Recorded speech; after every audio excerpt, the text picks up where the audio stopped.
দেখতে দেখতে 3টা দিন কীভাবে যে কেটে গেল বুঝতেই পারলাম না। দেখো আজকে মায়ের বিদায়ের পালা। মনটা তো ভীষণ খারাপ, কিছু করার নেই, মাকে তো বিদায় দিতে হবে।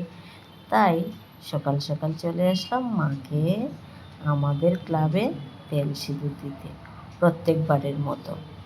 সবাই আমরা তেল সিঁদুর দিলাম, দিয়ে তারপরে তো সিঁদুর খেলা প্রত্যেকবারেই তো আমরা অনেক আনন্দ করি সিঁদুর খেলাতে, আর জমিয়ে সিঁদুর খেলি। যদিও এইবার একটু লোক কম, কারণ ওয়েদারটাও বেশি ভালো না।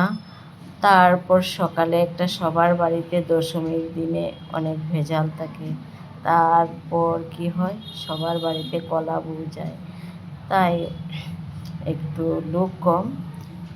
আমরা যারা যারা আছি আমরা সবাই একদম মন খুলে সিঁদুর খেলা করলাম এবং অনেক আনন্দ ফটো উঠলাম। মার কাছে আর এটাই প্রার্থনা করি, মা গো তুমি সবসময় আমাদের ভালো রেখো, সুস্থ রেখো। প্রতি বছর তোমার সামনে যাতে আমরা সবাই মিলে সিঁদুর খেলতে পারি, এটাই প্রার্থনা করি।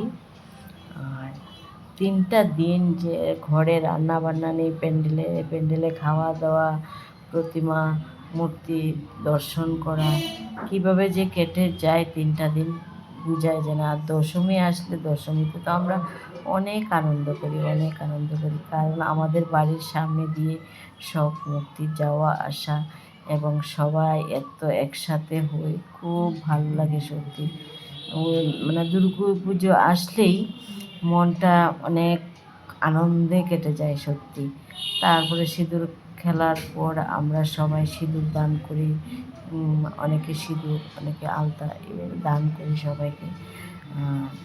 সত্যি খুব ভালো লাগে। তারপরে সিঁদুর টিঁদুর খেলা শেষ করে আমরা সবাই মিলে ফটো উঠলাম। ফটো ওঠার পরে তারপর বাড়িতে চলে আসলাম। তোমাদের পূজা কেমন কাটলো একটু কমেন্টে জানাবে। আশা করি সবাই ভালো কেটেছে। পুজোর জন্য কাউকে ঠিকমতো সময়ও দিতে পারছি না। আশা করি তোমরা সবাই পাশে আছো, পাশে থাকবে, আমিও তোমাদের পাশে আছি। কেমন লাগলো আমার ভিডিওটা অবশ্যই জানাবে। ভালো লাগলে একটু লাইক শেয়ার কমেন্ট করে দিও। আসছে বছর আবার হবে। সবাই ভালো থেকো, সুস্থ থেকো এবং সবাই সবার পাশে থাকো, এটাই আমি চাই।